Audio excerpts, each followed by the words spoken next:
Did you know you can save time and improve your estimates with data-driven macros in XactContents? Macros are pre-built templates with frequently used items designed to help you quickly populate accurate and relevant line items.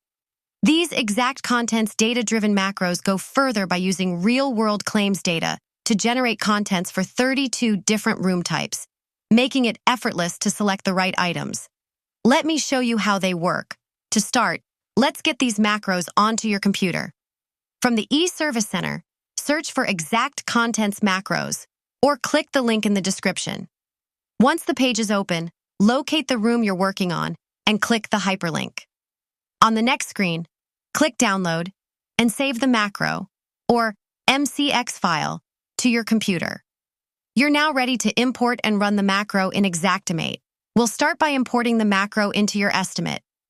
With the estimate open, navigate to the Estimate Items page and open the Macros pane. In the search box, type Import. Pro tip, you want the Macros pane to be empty, so if you already have a macro named Import, use another search term. Once there are no macros showing, click Options and select Data Transfer. Choose Browse and locate the location where you downloaded the macro. Click Select Items, choose your macro, and click Import to add it to your estimate. Now for the fun part. Let's put that macro to work. Select the room in your grouping pane. Click on the Macros pane. Find the one you imported and hit Run.